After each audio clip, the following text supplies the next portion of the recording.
Welcome to this video. My name is John Hicks, and with me I have Nikita Archer from Aventido. Nikita, thank you for joining us. How are you? I'm good, thank you. How are you? Yeah, I'm very good, thank you. Wonderful that you're coming on this call. And Nikita, for those who are watching, is going to talk about what it's like to be dyslexic in the workplace. One of the challenges, I think, from what I know about dyslexia and having worked with a bunch of clients in the workplace who are managing their strengths and weaknesses and sort of that balancing act of supporting those weaknesses, is that it can have an impact on how we feel about ourselves and how productive and professional we can be. Would you say that's fair, Nikita? Yeah, definitely. I'd definitely say quite self-critical.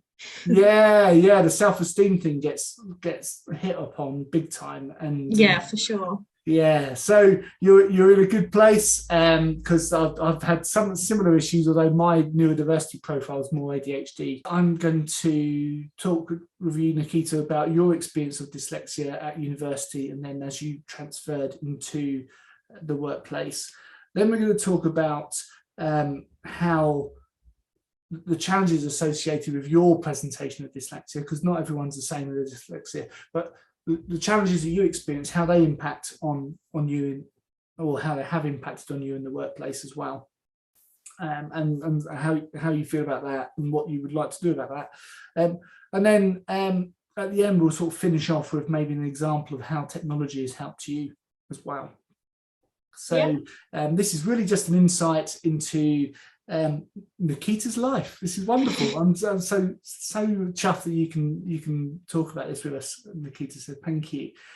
So Nikita, can you tell me a bit about yourself? I mean, obviously you work for Aventido. I know you from Aventido. You've done countless demos to me of various bits of technology. So perhaps you could maybe tell me a bit about yourself from the point in which you were diagnosed with dyslexia, where you were at the time, and how you come to this point. Yeah, so I was diagnosed quite late in life, if you will. It was when I was at university, and I went through the process myself because I believed myself that I was dyslexic, but my brother is quite on the high end of the scale of being dyslexic. So there was a very close comparison made, if you will, from like teachers and parents and stuff that deemed that perhaps I wasn't. But when I found out that I could get a lot more help at university, which I did think I would probably need, I just went for the diagnosis to see if I was, and it did come back that yes, I am dyslexic. And then it kind of getting all the help from there was really, really helpful. I was given lots of different softwares and a lot of different support like throughout university and things like that, which really helped a lot, and definitely contributed to helping me get the grade I deserve, if you will. Okay, so you're referring to something called the Disability Students Allowance, are you, which was support for undergraduates doing degrees with any kind of condition such as dyslexia and all the other co-occurring conditions? Yeah. Yeah, okay. And which year were you in when you first started getting that support? I started uni in 2012, and I got the ball rolling quite early on. Okay. But it was around about the second semester that all the help started to come. So second semester of first year. So the first semester was a bit of a challenge. Right, okay. Well, this is interesting. That my next question to you then is, so you had your first semester without the support, and then the support kicked in. How would you describe the way you were feeling about studying with dyslexia in the first semester without support? And I very nearly dropped out of university because I was struggling so much. I felt that I was working really hard, but my grades weren't reflected in that at all. Part of that was because my last lot of exams were GCSE, because I didn't do A levels, I did BTEC. I'm really good at coursework. I'm not very good at exams because my memory is horrendous. So I did find that really challenging. So yeah, first semester of first year wasn't fun. Okay, no, and this resonates a bit like me because I left at GCSE stage and I did BTECs and then I went on to do a degree, and a difference between the coursework side, which I was very strong in, to revising for exams was a nightmare.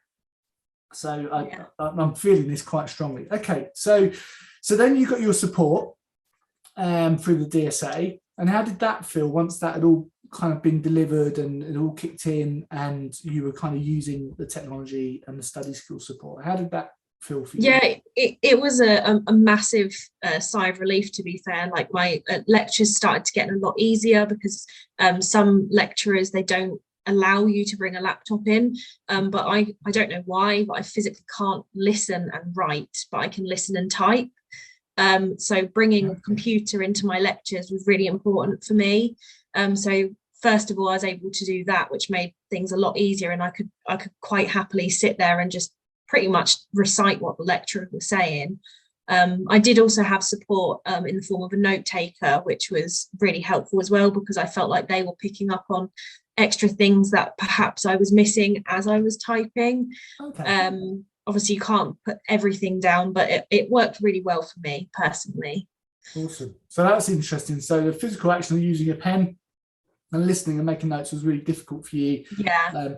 But touch typing on a laptop, you could listen and do that.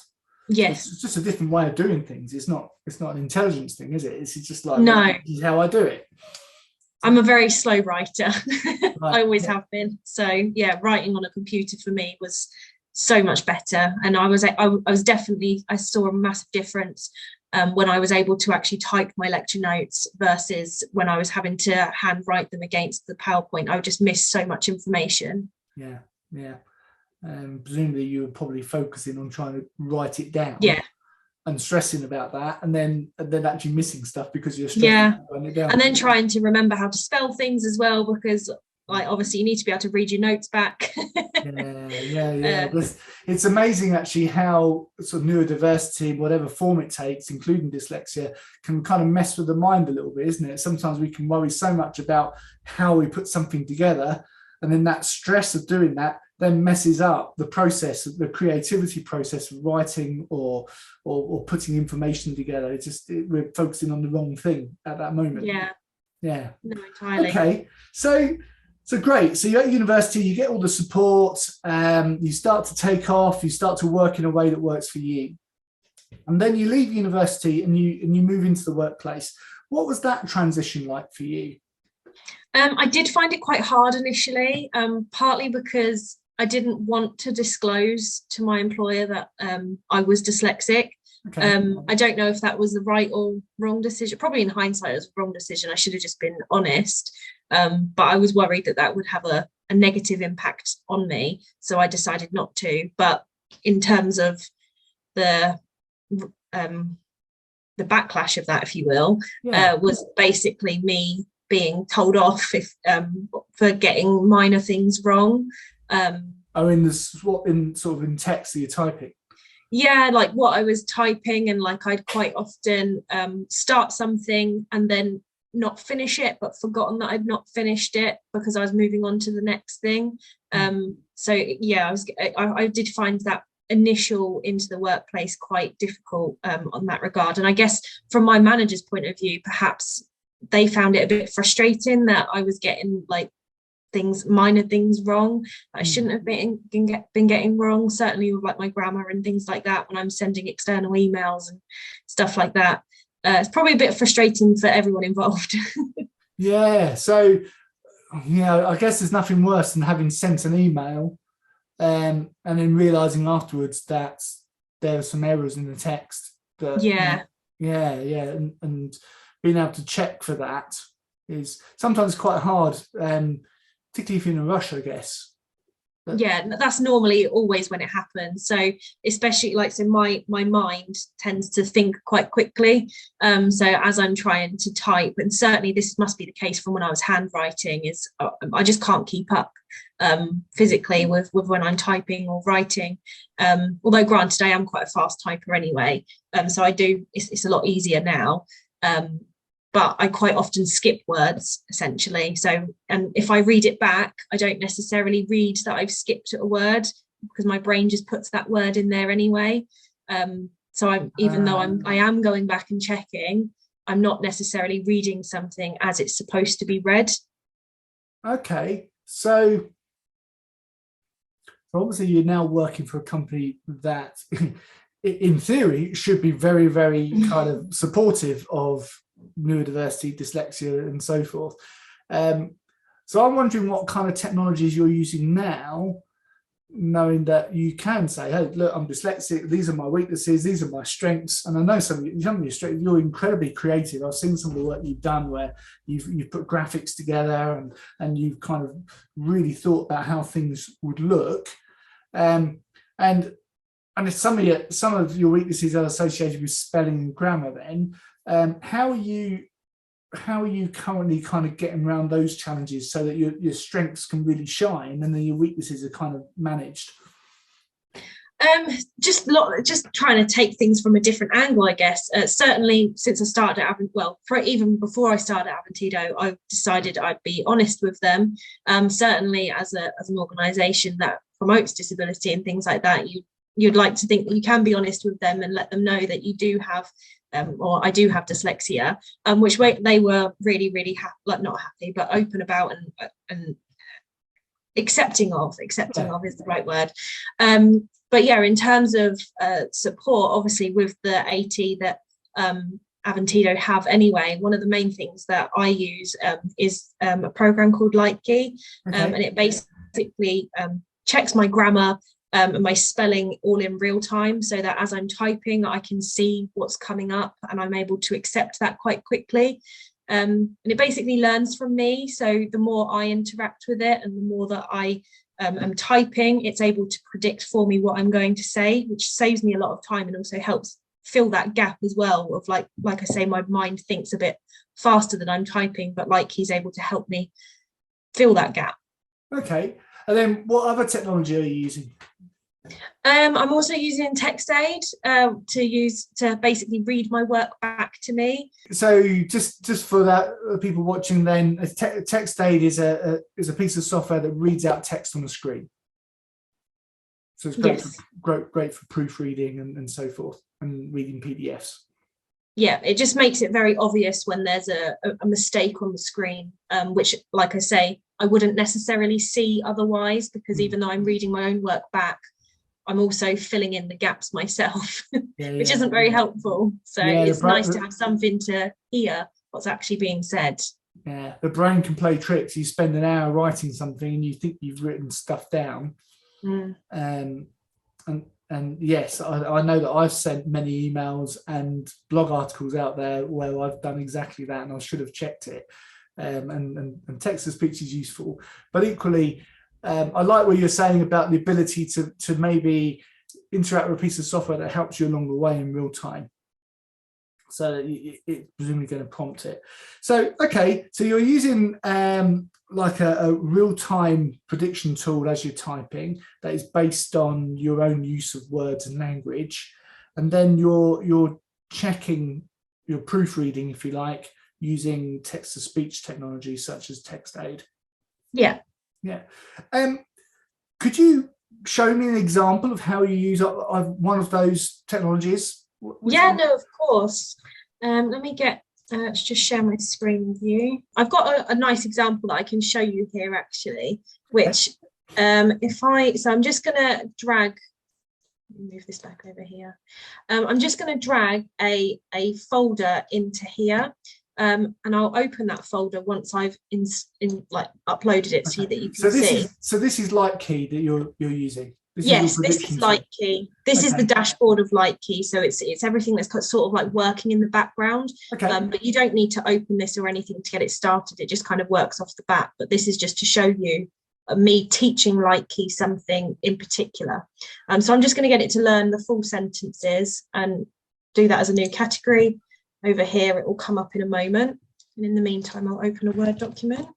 So can I just check I understand what you're doing then? So you're prompting LightKey with a bunch of predictions, like a word list, or some Yes, phrases. so I'm just bringing it up now, and you'll see Yeah. what so basically what I've just done is I've just uploaded this very quickly just to show you how LightKey very quickly learns something. Yeah. And this is like a nice example of how LightKey really helps in day-to-day, certainly with emails. Like I send a lot of emails quite frequently, and it just shows you if I start typing. So this is and instantly LightKey's picking that up as the full sentence for me. It's just something that I'm not having to type out the whole thing. And I also know that it's already correct because I've uploaded it correctly into LightKey instantly. You don't have to use it in this way. You can also, if I just say like,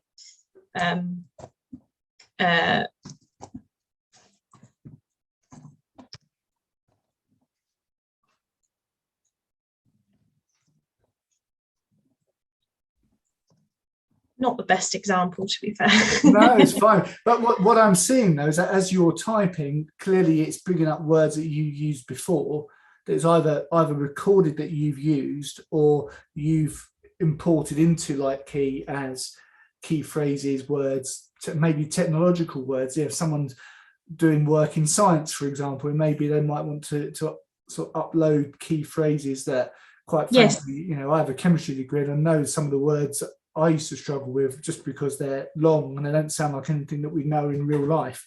Being able to load those in then would save a bit of time because then it gives you suggestions as you go along. Yes, no, absolutely. I'm just trying to think of something that I do send quite often. So like you said, I do graphic work. Yeah. So I quite often email the likes of Matt, my boss.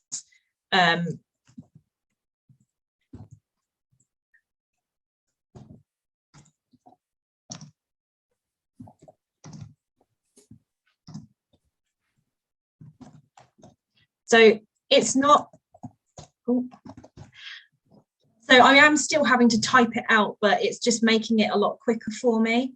I'm not having to type out the full sentences, and it's able to just fill in those little gaps for me when I'm thinking a bit further ahead, I guess. Okay, so I'm seeing then that you're more accurate in your typing. Yes. But it kind of keeps to your style of typing in terms of is using your use of language, not someone else's words. It's what you do. Yes, it learns from me, so it takes on the style of the person or the typing style of the person who's actually typing, rather than it being like auto-generated and not necessarily having the correct tone of voice. Yeah, so it's like a mini Nikita in your laptop. Yes. Okay, cool. But what other ways do you find that? So okay, so I get it's really nice to be accurate in our typing, and it makes us look more professional then because we don't have as many mistakes in the text. And you know, I've learned to my own detriment at times that when I've put spelling mistakes in, that can be more of a distraction to people reading the message than the actual message itself. So getting rid of those is brilliant. We can cover that. How else does it benefit you? I mean, how are you feeling about being someone who's dyslexic in the workplace using this technology? What is it doing for you, kind of emotionally, if you like? Emotionally, it just gives me a bit more confidence, if you will, that what I'm typing is actually accurate. And I'm sure everyone is prone to typos, but I certainly do them quite a lot, probably partly because I do type so fast and you can't be overly accurate when you're doing it. But say, for example, like he understands where all the keys are on the keyboard, so you can make ridiculously bad typos and it will pick it up. So, for example, if I type, I don't know, I'll just type LightKey. So what I've put there isn't LightKey at all. But yeah, so it's obviously, well, not obviously, but I don't make typos quite as bad as that. But it's just a nice example showing you that you can make quite bad typos and LightKey will still pick them up. Yeah.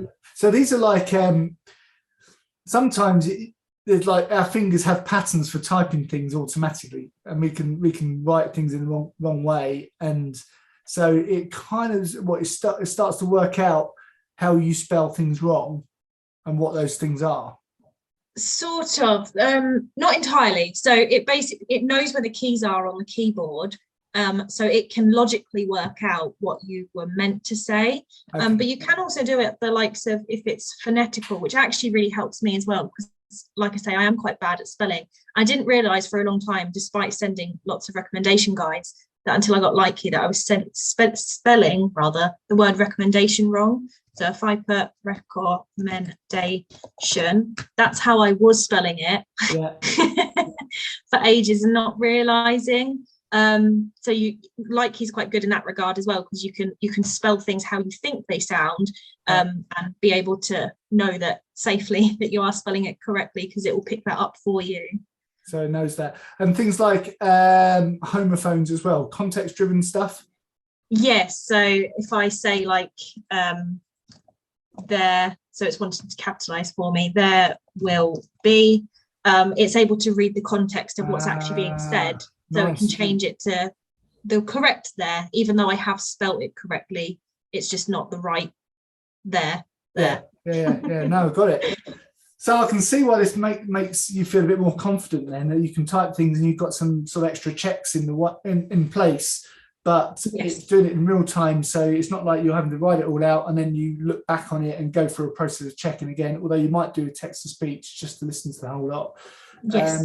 So I can see why that would make you feel more confident. Is there a business impact then in using this, do you think? Yes, it certainly makes me more productive. So even if I get up my, one of the most interesting stats, I think, actually, so since I've been using LightKey, I've saved nearly 4 hours of time. But on my productivity metrics, daily, I type around 16 minutes per day. So when you think about it in that perspective, it's actually saved me a huge amount of, well, quite a few days rather than just time itself. But certainly it just gives an element of confidence in knowing that what I'm actually typing is correct, and it helps to not feel quite so embarrassed when you're sending your work over to your colleagues to be checking, because obviously we do like to double check anyway, but it's nice to know that what you're sending over isn't riddled with typos and grammatical errors and things like that. So in terms of focus then, when you're writing something, what are you focusing on? Are you focusing on spelling mistakes, or are you focusing on the job at hand more?